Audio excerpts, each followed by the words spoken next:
অর্থ, প্রভাব এবং প্রতিপত্তি, আর সেই সাথে যদি যোগ হয় লোভ, তাহলে তার কোনো কথাই নেই, সোনায় সোহাগা। একজন সৎ চরিত্রবান মানুষকে অসৎ চরিত্রে রূপান্তরিত করতে সমাজে এই সমস্ত এলিমেন্টসের বাইরে আর বেশি কিছু বোধ করি প্রয়োজন পড়ে না। হ্যাঁ, বলছিলাম সিরাজগঞ্জের লিটন মিয়ার কথা, যিনি সামান্য এপিবিএনের সদস্য পদে চাকরি করতেন। এই সামান্য দায়িত্বকে তিনি বিশাল প্রভাব মনে করে তিনি ছড়িয়ে দিয়েছেন সেই অঞ্চলে এক আতঙ্ক। তার নির্যাতনে অনেক মানুষ আছে নির্যাতিত। হ্যাঁ, আমাদের আজকের সাদা কালোর খতিয়ান খুলতে চাই সিরাজগঞ্জের লিটন মিয়ার গল্প দিয়ে। আপনাদেরকে নিয়ে যেতে চাই সিরাজগঞ্জের সেই জনপদে, যে জনপদে লিটন মিয়ার আতঙ্কে নির্যাতিত এবং আতঙ্কিত অসংখ্য মানুষ। প্রতিদিন আমাদের এই জনপদে ঘটে যায় অন্যায় আর অপকর্মের নতুন নতুন অধ্যায়, যার অনেকটাই আমাদের অগোচরে থেকে যায়, আর যেটুকু গোচরে আসে তার কতটুকুই বা সমাধান মেলে এই সমাজে, তা আজ প্রশ্নবিদ্ধ। হ্যাঁ, অন্যায়ের আরেক অধ্যায় তুলে ধরতেই আমাদের আজকে সাদা কালোর এই পর্ব সাজানো হয়েছে। সিরাজগঞ্জ খোকসাবাড়ি ইউনিয়নের সালুয়াভিটা গ্রাম এক নিবিড় শান্তিপ্রিয় জনপদ। সেই জনপদে হয়ে ওঠে কখনো কখনো অশান্ত আর উত্তাল। রিপন শেখ একজন খেটে খাওয়া এই সালুয়াভিটা গ্রামের সাধারণ একজন নাগরিক জীবনের সকল অধিকার সহ পরিবার নিয়ে বেঁচে থাকার জন্য মাথা উঁচু করে এই সমাজে তিনি দাঁড়াতে চান। আর তাই তো দিনান্ত পরিশ্রম করে তিনি খেটে যান আর নিজের সঞ্চয় দিয়ে তৈরি করেন একটু একটু নিজের জন্য আর নতুন প্রজন্মের ভবিষ্যতের জন্য খানিকটা সম্পদ। আর তাই তো তিনি এই সালুয়াভিটা গ্রামে ক্রয় করেন খানিকটা জমি, আর যে জমিতে তিনি বসবাস করছিলেন তার পরিবার নিয়ে শান্তিতে সুখের নিবিড়ে। কিন্তু সেখানেও হানা দেয় অশান্তির কালো থাবা। আমার এই সম্পত্তি, আমি 4 বছর এই সম্পত্তিটা নিয়েছি। 4 বছর আমি বাড়ি করছি, কোনো সমস্যা নাই, মাটি ফলাইছি, কোনো সমস্যা নাই। আর এই জায়গাটা সে আমার পিছনের লেগে সাইডে আমাকে এই জায়গাটা বলছে, জায়গাটা আমাকে দিতে হবে। পরে বললাম আমি জায়গাটা আপনি দেবো। পরে সে আমাকে 5 লক্ষ টাকা আমাকে বায়না করে কাগজে লেখা আছে 3 মাস, সে বানাইছে 6 মাস। আমি 6 মাস কষ্ট করে আমি পার করছি। পার করার পরে তাকে আমি জায়গায় বিক্রি আমাকে টাকা দেন। সে আমাকে বলে তোর টাকা দেবো, তুই অত করিস না, টাকা দেবো। পরে এই করতে করতে কিছুদিন পরে সে আমাকে হুমকি দেয়, এই জায়গাটা আমি 5 লাখ টাকা দিছি, এই 5 লাখ টাকা তুই আমাকে লিখে দিতে হবে। তোর এই 5 লাখ টাকার বদলে আমার জায়গা তোকে লিখে দিতে হবে। আর যদি না দেস তাহলে তোর এই জায়গা আমার কীভাবে নিতে হয় আমার জানা আছে। পরে এই কথা বলার পরে আমি হঠাৎ করে এই পাশে আসার পরে দেখেছি আমার এই জায়গাটা বাউন্ডারি হয়েছে। যে সময় রাস্তাটা সে নিয়ে বাউন্ডারি হলায়, সেই সময় আজ আমি 10টা দিন ধরে ভাত কি জিনিস আমি বলতে পারবো না। আমি 10টা দিন তার পিছনে চলবে, সে আমাকে অনেক মারার জন্য হুমকি দেয়। সেদিন আমি না পাইলে আমি দেখলাম আমি কার কাছে যাবো। সেটা হলে সেই নিটন আমাকে হুমকি দেয়, তুই জায়গা তুই না দেস তো কীভাবে এই দুনিয়া থেকে খারাপ লাগে সেই ব্যবস্থা আমি তার করবো। নিটন সে একটা চাকরি করতো, তার চাকরি এখন নাই। হ্যাঁ, এটা সত্য, সে আমার 5 লাখ দিতে, তার আমার ডকুমেন্ট আছে আমার কাছে আছে। না, টাকা ফেরত দেয় নাই। তাকে বললাম টাকাটা আমি জায়গা বিক্রি করবো। সেদিন আমি দেখলাম সে আমার জায়গাটা নিয়ে আমার টাকাটা দিবে। সে বলতে তাকে 5 লাখ টাকা দিয়ে তোর জায়গা দিতে হবে। কত টাকা দরে মানে ঠিক করেছিলেন যে জমি বিক্রি করবেন? 20,50,000 টাকা দর হয়েছে জায়গাটা। মানে টোটাল আপনি যে সম্পত্তি তার কাছে বিক্রি করবেন বলেছিলেন, সেইটার টোটাল দাম হয়েছিল 20,50,000। সেখান থেকে সে আপনাকে 5 লাখ টাকা দিয়েছিল এবং বলেছিল এটা হচ্ছে বায়নার টাকা। জি, তো সেই বায়নার টাকা 3 মাসের মধ্যে বাকি টাকা দিয়ে ওরে জমি দিয়েছিল, এরকম ছিল? জি হ্যাঁ, এরকম ছিল। এটা কি চুক্তিতে লেখা আছে? চুক্তিতে লেখা আছে। আচ্ছা, তারপরে কিন্তু বললেন সে তারপরে বলছে ওই টাকা দিয়ে আমাকে এই জায়গা দিতে হবে। মানে উনি বলছেন যে ওই যে বায়নার যে 5 লাখ টাকা দিয়েছি ওই টাকা দিয়েই তো এখন টাকা পুরো জমিটা দিতে হবে, বাকি 15,50,000 টাকা করে দিতে চাচ্ছেন? না, কারণটা হলে এখন সে এই জায়গাটা সে ভোগ করে সে নিজের আন্ডারে ওই মানুষের ভয় দিতে আমাকে দলিল করে আমার কাছে নিতে চাচ্ছি। তার আমার দানের বয়েতে আমি প্রশাসনের কাছে আমি অভিযোগ জানাইছি। প্রথম বাধাটা কীভাবে দেওয়া শুরু করছে? প্রথম বাধা মানে অনেক এই এলাকার মুরব্বী করে দিয়ে এই এলাকার মুরব্বীরা টাকা পয়সা খায় হাইরা এই টাকাটা আমাকে জায়গাটা অনেক আমাকে আশ্বাস দিচ্ছে, বলছি এটা ব্যাপার জায়গাটা কোনো সমস্যা না, এটা সরকারি রাস্তা, এটি রাস্তা এটা পাবেই, এটা তুমি পাবে কোনো সমস্যা নেই। এইভাবে আমাকে আশ্বাস দিয়ে পরে এই জায়গা শুনতেছি, এই জায়গা সে বাউন্ডারি আছে, সে বলতেছে এই জায়গা আমি শুনি। তাহলে এটা হল সরকারি রাস্তা, সে সরকারি রাস্তা কেমন করে এই রাস্তাটা সে কিনে? একটা যে একটা সরকারি একটা সম্পদ, এই সম্পদটা কেমন করে কেনা হয়? আমার কথা হলো এইটা। আর এই এলাকার মুরব্বী তিনটা মুরব্বী আছে, এই তিনটা মুরব্বী তার সাথে জড়িত আছে। এই তিনজন মুরব্বীর নাম একটা আছে হলে আপনার সুজাব, আর একটা আছে সুজাবের ভাই হাইদুল, আর একটা আছে হলে আপনার হলে এটা হলে আপনার এই পাশে একটা মুরব্বী আছে প্রতিবার বলে সে এই এলাকার মাত্রা। আপনি এখন কি চাচ্ছেন? আমার এই বাউন্ডারি করছে, আমাকে একটা আমি ঘর উঠামো, এই বাউন্ডারির জন্য আমি কোনো কাজ কাম করতে পারতেছি না। আমি এই জায়গার কোনো যদি একটা জিনিস ঢুকাবো সেই ব্যবস্থা আমার নাই।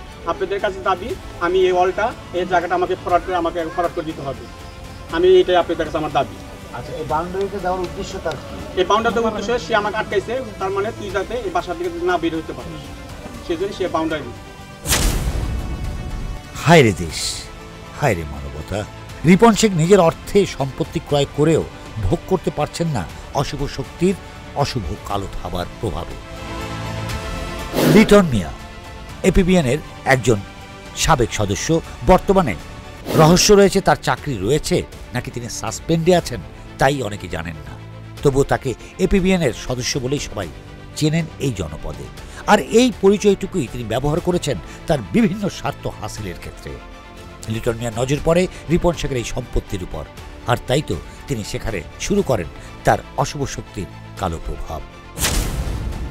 আব্দুল মজিদ শেখ একজন সাধারণ মানুষ। ৬৮,০০০ গ্রামের ৮-১০ জন কৃষকের মতোই তার জীবনযাপন চলে প্রতিদিনের, কিন্তু তার জীবন আজ বিপন্ন, আজ নির্যাতিত তিনি। লিটনের নির্যাতনের শিকার হয়েছেন এবং আজ এই বৃদ্ধ বয়সেও তার জীবন আজ অতিষ্ঠ। আপনি তো রিপনের পাশেই জমি কিনে প্রতিবেশী হিসেবে অনেকদিন ধরে বসবাস করছেন। তো এই যে রিপনের সঙ্গে লিটনের কিংবা আপনার এই দ্বন্দ্বটা কিসের আসলে? এই দ্বন্দ্বটা হইলো এই নিটন রিপন যখন জায়গা বেচলো, এই যে ধরেন 4 বছর বেশি হইলো জায়গা কিনছে। কেনার পরে জবরদরা মাটি ফলাইলি করলো, কোনো বাধা বিঘ্ন নাই। নিজকের বলটা উপরে উঠাইছে নাই, বুঝছেন? আগের যেভাবে রাস্তার থেকে মাপ দিয়ে দিছে আমরা এই ফোন থেকে খাসি, বুঝছেন? আর দ্বিতীয় কথা যে এই রিপন নেওয়ার পরে যখন মাটি ফাইলে বেচার করলো, তখন গায়ে হইল নিটন। এই নিটন হইলে এই বেজাল গুণা বাড়াইল, বুঝছেন? এই নিটন আমি নানে বারে বারে আমি কছি যে সরকারি আমি না মাছ ধর যেটুকু পাই, যেটুকু আমার সামনে আমি পামু, নিটনের সামনে নিটন পাইব, নিটন নিব, মুড়ি করেও কছি। আর আমার সামনে আমি যেটুকু পামু, যে কয়েক পানি হোক আমি নিব, বুঝছেন? এই মুরগিটা বিরাই না, বুঝছেন? মুরগিটা বিরাই নাই। 3 মাস হইল না বিরানি, 2 মাস আগে মনে হয় যে দলিল করছে, আমরা তো জানি না। কি দলিল করছে? এই ওই কয়েক পাঁচ জায়গা রাস্তার সাইডে, রাস্তায় আমার কিন্তু প্যাঁচ দিয়ে রিফোনের তো প্যাঁচ দিয়ে দলিল করছে। রিফোনের যে জায়গা বানিয়ে দিছে, এটাও দলিল করার খবরই নাই, বুঝছেন? এই যখন দামা চাবার দিয়ে মাংনা নিব গোবর সেই পরিস্থিতি করছে, আমার হুমকি উঠায়। একজন এপিবিএনের সদস্য হয়ে বাড়তি ক্ষমতার দাপটে কেন তিনি এই অপকর্ম করছেন, আর তার এই অপকর্মে কেউ বাধা কিংবা প্রতিবাদ কেন করছেন না, সেই অনুসন্ধানে এবার মাঠে নামে চ্যানেল এসের ঈগল টিম। অনুসন্ধানের শুরুতেই আমরা জানতে পারি এপিবিএনের লিটন মিয়ার সাথে রিপনের দ্বন্দ্ব স্থানীয়ভাবে সালিসির মাধ্যমে সামাজিক গণ্যমান্য ব্যক্তিগণ এটা সমাধানের চেষ্টা করেছিলেন। আমার ছেলে তোমার 4 বছর ধরে জায়গাটা কিনছে, সে জায়গাটা মনে করেন মাপচুপ দিয়েছে, দিয়ে সেরা গ্রামের প্রধানটা মনে করেন ওখানে সামনে খুঁটে গেড়ে দিচ্ছে। মানে আপনার ছেলে যে জমিটা কিনেছিল সেই জমির নির্ধারিত সীমানা পিলার এইটা, আর সে ওয়াল করেছে কোথায়? সে এইখানে। তার মানে সে এই ওয়ালটা করার উদ্দেশ্য হচ্ছে যাতে আপনার এই সম্পত্তিকে যদি আপনি কিছু স্থাপনাও করেন আপনি যেন বেরোতে না পারেন, তাই তো? হ্যাঁ, এইটা কি অমানবিক, কি পৈশাচিক মানসিকতা। তোমার লিপন তো এখানেই করলাম, এইটুকু জায়গা তুমি তোমার কোনো অসুবিধা হবে না, তো হবে না তাহলে এখন কিসের জন্য অসুবিধা হতেছে? আমাদেরকে বলছে তার বিরুদ্ধে একটা অন্যায় হয়েছে। আপনি একজন সাধারণ মানুষ, আপনার বিচারকরা, পুলিশরা, সাংবাদিকরা কিচ্ছু না। আপনি আমাকে একটা জিনিস বলেন তো, এই জমিটা ওনার ছেলে এই পর্যন্ত সীমানা দিয়ে কিনেছে, এখন আরেকজন এইখানে ওয়ালটা দিয়েছে, এখন তাহলে ওনার চলাচলের রাস্তাটা বন্ধ হয়ে গেল না? এটা কি সম্ভব? এটাকে করতে পারে? না।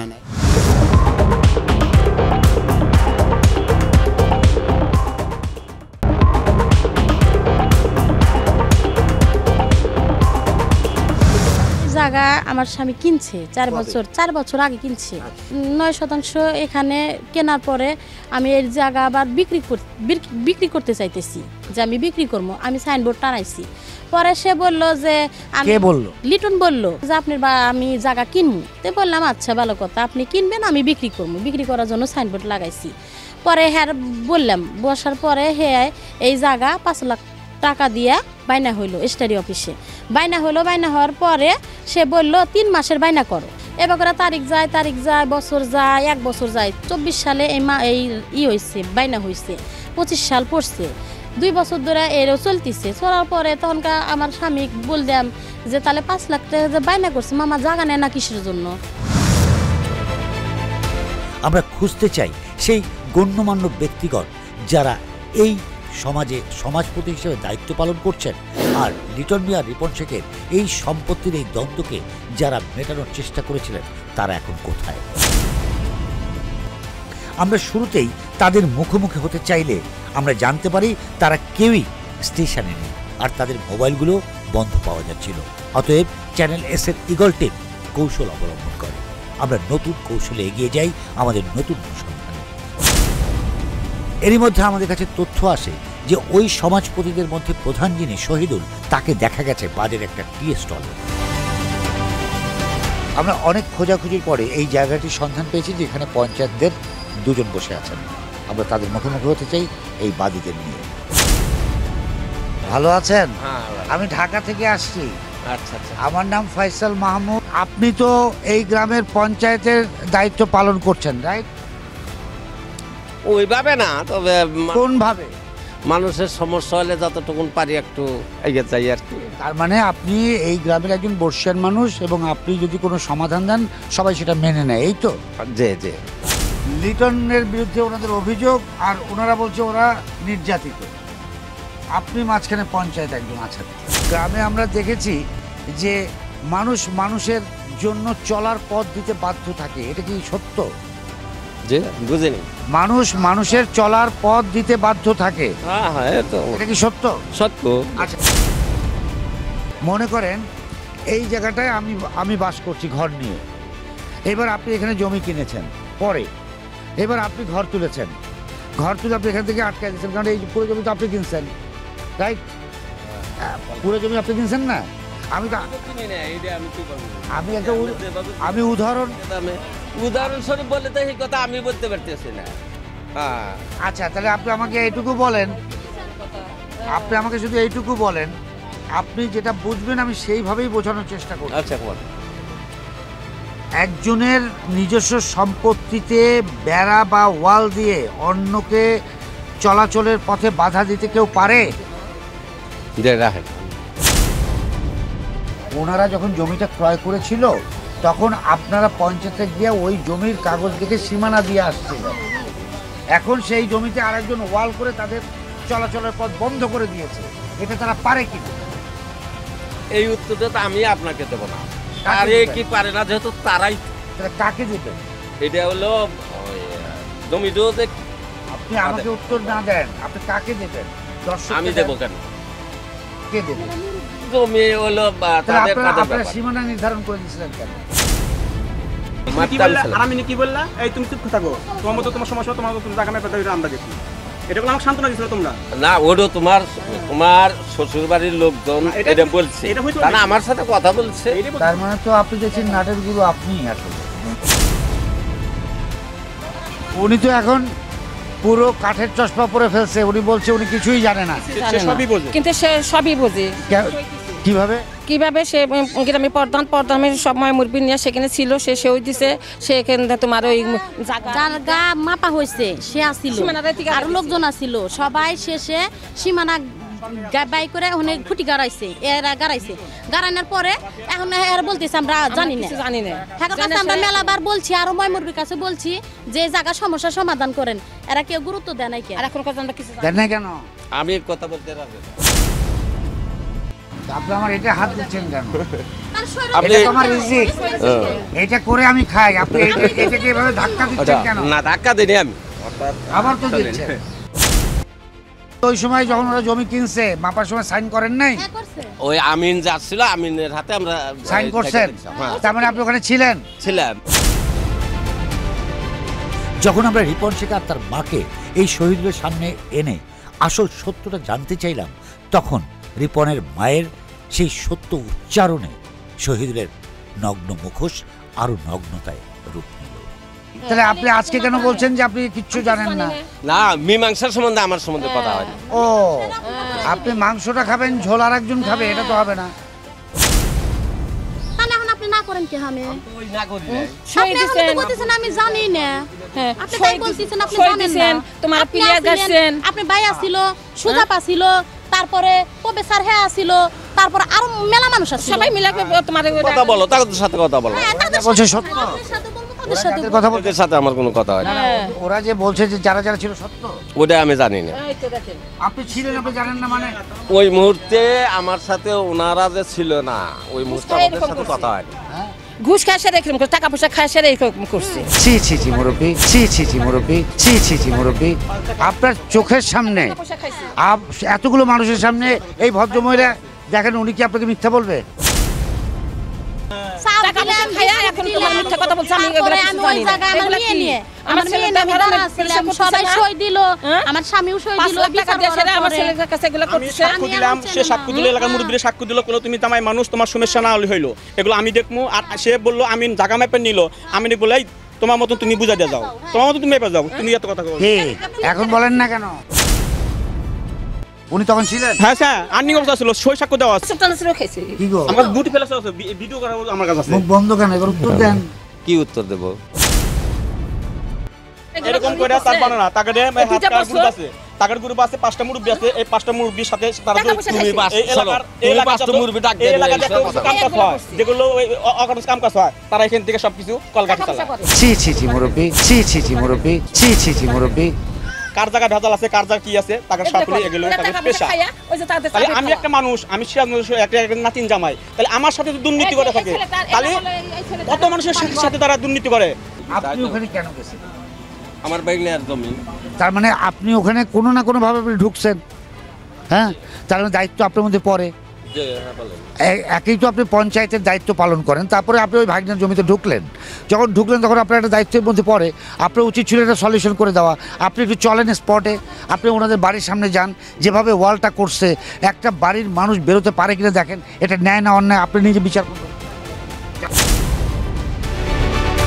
পেছনের এই বাড়িটি হচ্ছে সেই এপিবিএনের সাবেক চাকরিরত লিটনের বাড়ি, যার বিরুদ্ধে অনেক অভিযোগ রয়েছে গ্রামবাসীদের। আমরা লিটনের আত্মপক্ষ সমর্থনে তার বাড়িতে এসেছি। আমরা দেখব লিটন আছেন কিনা, যদি থাকেন তার কাছে তার যে অভিযোগগুলো উঠেছে সেগুলো উত্থাপন করব এবং তিনি তার আত্মপক্ষ সমর্থনে যা বলবার সেটাও আমরা প্রচার করতে চাই। আমরা এর আগে খবর পেয়েছি উনি লিটন বাড়িতে নেই, উনি অন্যত্র কোথাও গেছেন। আমরা দেখি বাড়িতে অন্য কেউ আছে কিনা। Please come. লিটনকে কি পাওয়া যাবে আজকালের মধ্যে? বাড়িতে তো আসি না তো, বাসায় থাকি শহরে। শহরে তো সিরাজগঞ্জে। শালভিটা গ্রামের মানুষের প্রত্যাশা একটাই, লিটন মিয়ার এই সমস্ত অপকর্মের বিরুদ্ধে যথাযথ আইনের ব্যবস্থা নেওয়া হোক এবং তাকে বিচারের কাঠগড়ায় দাঁড় করানো হোক, আর মানবতা প্রতিষ্ঠিত হোক মানবিক কারণে। সাদা কালোর আজকের খতিয়ান এখানেই শেষ করব। যাবার আগে সবাইকে আরও একবার বলবো, আপনারা ভালো থাকবেন, সুন্দর থাকবেন, সুস্থ থাকবেন, আর পাশের মানুষটিকে অবশ্যই ভালো রাখবেন।